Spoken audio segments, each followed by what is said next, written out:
ওম শান্তি। আজ 15/5/2024 প্রাতমুরলি ওম শান্তি বাপদাদা মধুবন। বাবা বলছেন, মিষ্টি বাচ্চারা, স্মরণের আধার হলো ভালোবাসা। অপুরন্ত ভালোবাসা না থাকলে স্মরণ একরস বা অবিচল থাকে না, আর স্মরণ একরস না হলে ভালোবাসাও প্রাপ্ত করা যায় না। প্রশ্ন: আত্মার সব থেকে প্রিয় জিনিস কোনটি, তার চিহ্ন কি? উত্তরে বাবা খুব মিষ্টি করে আমাদের সকল আত্মাদের বোঝাচ্ছেন। বাবা বলছেন, আত্মার কাছে এই শরীর হলো সব থেকে প্রিয় জিনিস। শরীরের প্রতি এত ভালোবাসা যে সে শরীর ছাড়তে চায় না, বাঁচার জন্য অনেক উপায় তৈরি করে। বাবা বলেন, বাচ্চারা, এটা তো তমপ্রধান ছি ছি শরীর। তোমাদের এখন নূতন শরীর নিতে হবে। সেই জন্য এই পুরানো শরীরের প্রতি মমতা ত্যাগ করো। আমি শরীর, এই ভাব যেন না থাকে, এটাই হলো লক্ষ্য। ওম শান্তি। আত্মাদের পিতা আত্মারূপী বাচ্চাদের বোঝাচ্ছেন। এখন বাচ্চারা এটা তো জানে যে দৈবী রাজ্যের উদ্ঘাটন হয়ে গেছে। এখন প্রস্তুতি চলছে সেখানে যাওয়ার। যেখানে কোনো শাখা খোলা হয় তো প্রচেষ্টা থাকে কোনো প্রখ্যাত লোক দ্বারা ওপেনিং করানোর, আর তাকে দেখে নিচুতলার অফিসার্স ইত্যাদি সবাই আসবে। মনে করো, গভর্নর আসলে আবার বড় বড় মিনিস্টার ইত্যাদি আসবে। যদি কালেক্টরকে তোমরা বলো, তবে প্রখ্যাত যারা তারা আসবে না। সেই জন্য প্রচেষ্টা করা হয় কোনো প্রখ্যাত কেউ আসুক। কোনো না কোনো বাহানায় ভিতরে এলে তোমরা ওদের রাস্তা বলো। অসীম জগতের পিতার থেকে অসীম জগতের উত্তরাধিকার কিভাবে প্রাপ্ত করা যায়?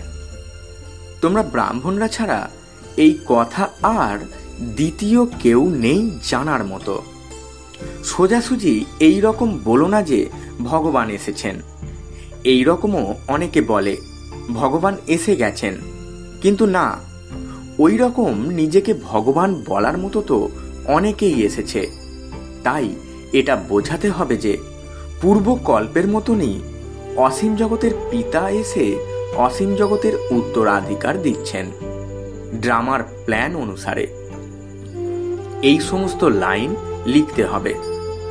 মানুষ সেই লেখাটা পড়লে আসতে চেষ্টা করবে, যাদের ভাগ্যে থাকবে। তোমাদের অর্থাৎ বাচ্চাদের জানা আছে তো যে আমরা অসীম জগতের পিতার থেকে অসীম জগতের উত্তরাধিকার নিচ্ছি।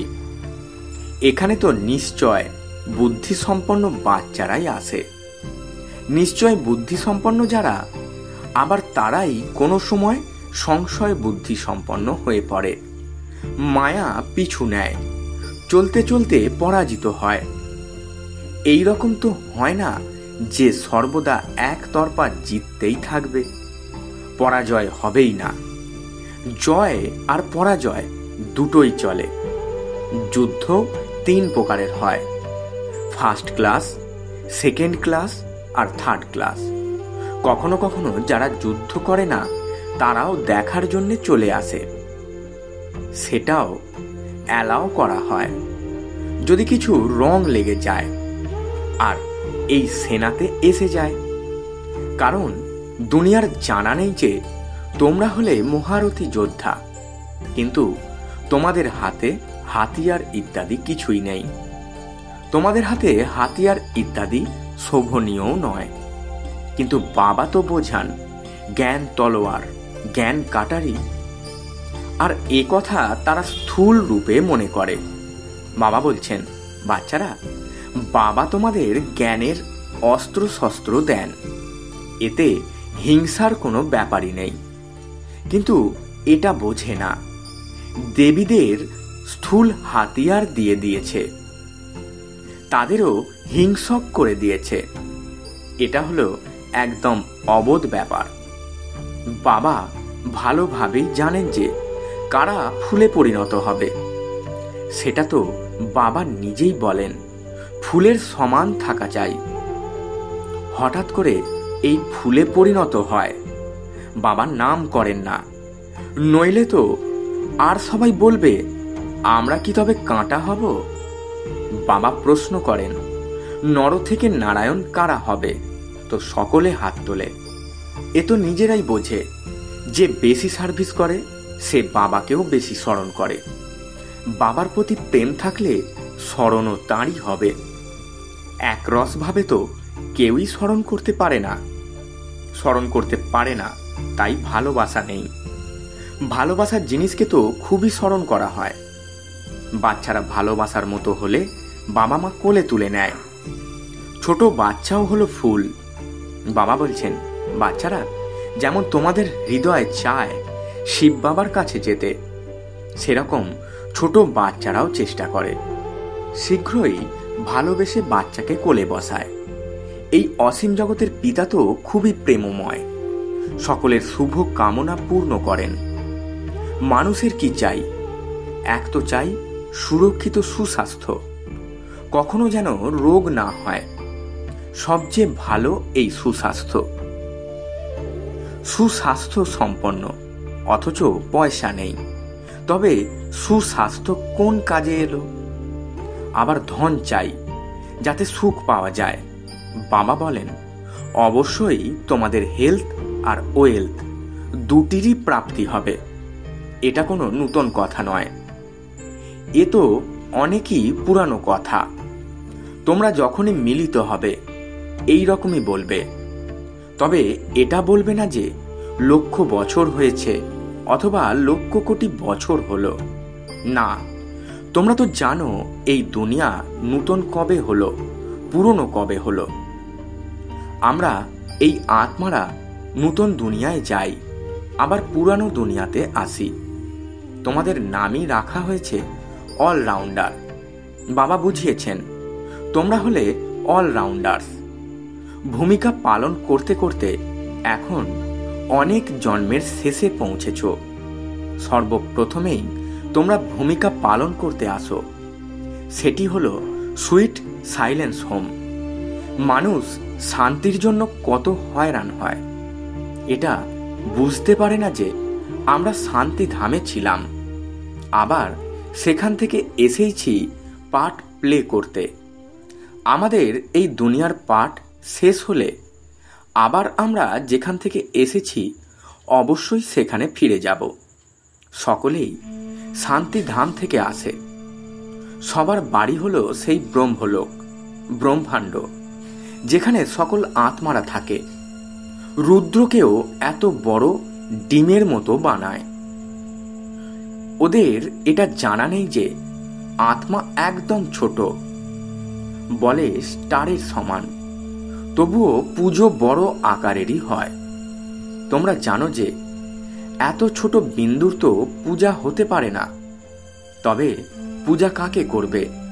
তাই বড় বানিয়ে আবার পূজা করে, দুধও ঢালে। বাস্তবে তো সেই শিব হলেন অভোক্তা। তবে তাকে কেন দুধ দেওয়া হয়? দুধ পান করলে তো আবার ভোক্তা হয়ে গেল। এটাও এক ওয়ান্ডার। সকলে বলে তিনি আমাদের উত্তরাধিকারী। আমরা ওনার উত্তরাধিকারী, কারণ আমরা ওনার কাছে নিজেকে সমর্পণ করি। বাবা যেমন বাচ্চাদের প্রতি সমর্পিত, সমস্ত প্রপার্টি তাদের দিয়ে নিজে স্বয়ং বানপ্রস্থে চলে যান। এখানেও তোমরা মনে করো বাবার কাছে যত আমরা জমা করব সেটা সেফ হয়ে যাবে। মহিমাও আছে, কারোর ধন মাটির নিচে চলে যাবে, কারোর ধন রাজা খেয়ে নেবে। বাবা বলছেন, বাচ্চারা তোমরা জানো কিছুই থাকে না, সবই নশ্বর, সব ভস্মীভূত হয়ে যাবে। এরকমও নয়। মনে করো এরোপ্লেন দুর্ঘটনায় বিনাশ হলে চারিদিকের জিনিস পাওয়া যায়, কিন্তু চোর ইত্যাদি নিজেও শেষ হয়ে যাবে। ওই সময় চুরি ইত্যাদিও বন্ধ হয়ে যাবে। নইলে তো এরোপ্লেন দুর্ঘটনা ঘটলে তো প্রথমেই সব জিনিস চোরের হাতে আসে, তখন আবার জঙ্গলেই জিনিস লুকিয়ে ফেলে, সেকেন্ডে কাজ সারে। নানানভাবে চুরি করে, কেউ রাজকীয়ভাবে, কেউ অতি সাধারণভাবে। তোমরা জানো এই সব বিনাশ হয়ে যাবে, আর তোমরা সমগ্র বিশ্বের মালিক হয়ে যাবে। তোমাদের কোথাও কিছু খুঁজতে হবে না। তোমরা তো অনেক উঁচু ঘরে জন্ম নাও, পয়সার দরকারই নেই। রাজাদের কখনো পয়সা নেওয়ার খেয়ালই হয় না। দেবতাদের তো একদমই থাকে না। বাবা তোমাদের এত সব কিছু দিয়ে দেন যে কখনো চুরি চামারি, ঈর্ষা ইত্যাদির ব্যাপারই নেই। তোমরা একদম ফুল হয়ে ওঠো, কাঁটা আর ফুল, তাই না? এখানে সব কাঁটা আর কাঁটা। যারা বিকার ছাড়া থাকতে পারে না তাদের অবশ্যই কাঁটাই বলতে হবে। রাজা থেকে শুরু করে সবাই হলো কাঁটা। তাই তো বাবা বলেন, আমি তোমাদের এই লক্ষ্মী নারায়ণের মতো গড়ে তুলছি, অর্থাৎ রাজাদেরও রাজা করে তুলছি।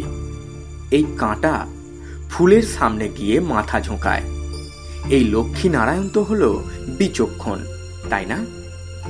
বাবা এটাও বুঝিয়েছেন যে সত্যযুগের যারা তাদের মহারাজা মহারানী, আর ত্রেতা যুগের যারা তাদের রাজা রানী বলা হয়। বড় মানুষকে বলা হবে মহারাজা, ছোট যারা আসবে তাদের রাজা বলা হবে। মহারাজার দরবার প্রথমে হবে। অনেক রকম তো থাকে, আসনও নম্বর অনুযায়ী প্রাপ্ত হবে। মনে করো যারা না আসার, তারা যদি কেউ এসে যায় তাহলেও প্রথমে আসন দেওয়া হয় তাদের, মর্যাদা রাখতে হয়। তোমরা জানো আমাদের মালা তৈরি হয়, এটাও তোমাদের অর্থাৎ বাচ্চাদেরই বুদ্ধিতে আছে, আর কারোর বুদ্ধিতে নেই। রুদ্র মালা তুলে নিয়ে ঘোরাতে থাকে। তোমরাও তো ঘোরাতে, অনেক মন্ত্র জপতে। বাবা বলেন এটাও হলো ভক্তি। এখানে তো একের স্মরণেই থাকা। আর বাবা বিশেষভাবে বলেন, মিষ্টি মিষ্টি আত্মারূপী বাচ্চারা, ভক্তিমার্গে দেহ অভিমানের কারণে তোমরা সবাইকে স্মরণ করতে, এখন মামে কম স্মরণ করো। এক বাবাকে পেয়েছ, তাই উঠতে বসতে বাবাকে স্মরণ করলে অনেক খুশি হবে। বাবাকে স্মরণ করলে সমগ্র বিশ্বের বাদশাহী প্রাপ্ত হয়। যত টাইম কম হতে থাকবে ততই যথা শীঘ্র সম্ভব স্মরণ করতে থাকবে। দিনে দিনে ক্রমশ চলন অগ্রসর হতে থাকবে। আত্মা কখনো ক্লান্ত হয় না। শরীরের দ্বারা কেউ পাহাড় পর্বতে চড়লে তো ক্লান্ত হয়ে যাবে। বাবাকে স্মরণ করতে গেলে তোমাদের কোনো ক্লান্তি আসবে না, খুশিতে থাকবে। বাবাকে স্মরণ করে সামনে এগোতে থাকবে। অর্ধকল্প বাচ্চারা পরিশ্রম করেছে শান্তিধামে যাওয়ার জন্য। এইম অবজেক্টের কিছুই জানা নেই। বাবা বলছেন, বাচ্চারা তোমাদের তো পরিচয় আছে। ভক্তিমার্গে যার জন্য এত সব কিছু করেছিলে তিনি বলছেন এখন আমাকে স্মরণ করো। তোমরা খেয়াল করো বাবা ঠিক বলছেন কিনা। তারা তো মনে করে জলের দ্বারাই পবিত্র হয়ে যাবে। জল তো এখানেও আছে। এটাই কি সেই গঙ্গার জল? না, এটা তো একত্রিত করা বৃষ্টির জল, ঝর্ণা থেকে আসতেই থাকে। তাকে গঙ্গার জল বলে না, কখনো বন্ধ হয় না। এটাই প্রকৃতি। বৃষ্টি থেমে যায় কিন্তু জল আসতেই থাকে। বৈষ্ণবরা প্রায়শই কুয়োর জল পান করে। এক পক্ষ মনে করে এটা হলো পবিত্র, দ্বিতীয় পক্ষ আবার পতীত থেকে পবিত্র হওয়ার জন্য গঙ্গায় স্নান করতে যায়। একে তো অজ্ঞানতাই বলবে। বৃষ্টির জল তো ভালোই হয়, এটাকেও ড্রামার বিস্ময় বলা হয়। প্রকৃতির বিস্ময় ঈশ্বর প্রদত্ত। বীজ কত ছোট, তার থেকে কত বড় বৃক্ষ বের হয়। এটাও জানো ধরনী অনুর্বর হয়ে গেলে কোনো শক্তি থাকে না, স্বাদ থাকে না। বাবা বলছেন, বাচ্চারা, বাবা তোমাদের এখানেই সব অনুভব করান স্বর্গ কেমন হবে। এখন তো নেই, ড্রামাতে এটাও নির্ধারিত। বাচ্চাদের সাক্ষাৎকার হয়, সেখানকার ফল ইত্যাদি কত ভালো মিষ্টি হয়। তোমরা ধ্যানে দেখে এসে শোনাও। আবার এখন যারা সাক্ষাৎকার করে তারা সেখানে যখন যাবে তখন এই চোখের দ্বারা দেখবে, মুখের দ্বারা খাবে। যারাই সাক্ষাৎকার করে তারা সবাই চোখের দ্বারা দেখবে। তারপর সব নির্ভর করে পুরুষার্থের উপর। যদি পুরুষার্থ না করবে তো কি পদ পাবে? তোমাদের পুরুষার্থ চলছে, তোমরা ওই রকম হবে। এই বিনাশের পরে লক্ষ্মীনারায়ণের রাজ্য হবে, এটাও এখন বোঝা যায়। পবিত্র হতেই টাইম লাগে। স্মরণের যাত্রাই হলো মুখ্য। দেখা যায় বোন ভাই মনে করলেও ঠিক হয় না। এখন আবার বলা হয় ভাই ভাই মনে করো। বোন ভাই মনে করলেও দৃষ্টি বদলায় না। ভাই ভাই দেখলে পরে শরীরই থাকে না। আমরা সবাই হলাম আত্মা, শরীর নই। যা কিছু এখানে দেখা যাচ্ছে সে তো বিনাশ হয়ে যাবে। এই শরীর ছেড়ে তোমাদের অশরীরী হয়ে যেতে হবে। তোমরা এখানে এসেছই এটা শিখতে যে আমরা এই শরীর ছেড়ে কিভাবে যাব। লক্ষ্য তো আছে। শরীর তো আত্মার খুব প্রিয়। শরীর যেন না যায় তার জন্য আত্মা কত ব্যবস্থাপনা করে। কখনো না আমাদের এই শরীর ছেড়ে যায়। আত্মা এই শরীরের প্রতি খুবই প্রীতি। বাবা বলেন, এটা তো হলো পুরানো শরীর, তোমরাও হলে তমপ্রধান। তোমাদের আত্মা হলো ঘৃণ্য, তাই দুঃখী অসুস্থ হয়ে পড়ে। বাবা বলেন, এখন শরীরের প্রতি যেন প্রেম না থাকে। এটা তো হলো পুরানো শরীর। এখন তোমাদের নূতন ক্রয় করতে হবে। কোনো দোকান রাখা হয়নি যেখান থেকে ক্রয় করা হবে। বাবা বলেন, আমাকে স্মরণ করলে পবিত্র হয়ে যাবে। তখন আবার শরীরও পবিত্র প্রাপ্ত হবে। তোমাদের 5 তত্ত্বও পবিত্র হয়ে যাবে। বাবা সব কথা বুঝিয়ে আবার বলেন, মন মনা ভব। আচ্ছা, মিষ্টি মিষ্টি হারানিধি বাচ্চাদের প্রতি মাতা পিতা বাপদাদা স্মরণের স্নেহ সুমন আর সুপ্রভাত। আত্মাদের পিতা তার আত্মারূপী বাচ্চাদেরকে জানাচ্ছেন নমস্কার। আমরা আত্মারূপী বাচ্চারা আমাদের আত্মারূপী মাতা পিতা বাপদাদাকে জানাই স্মরণের স্নেহ সুমন আর সুপ্রভাত এবং 100 কোটি নমস্কার। ধারণার জন্য মুখ্য সার। প্রথম পয়েন্ট, আমরা হলাম শিব বাবার উত্তরাধিকারী আর উনি হলেন আমাদের উত্তরাধিকারী। এই নিশ্চিন্ততার সাথে বাবার কাছে সম্পূর্ণ রূপে সমর্পিত হতে হবে। যত বাবার কাছে জমা করবে ততই সেভ হয়ে যাবে। বলা হয়ে থাকে কারোর ধন মাটির নিচে চলে যাবে। দ্বিতীয় পয়েন্ট, কাঁটা থেকে ফুল এখনই হতে হবে।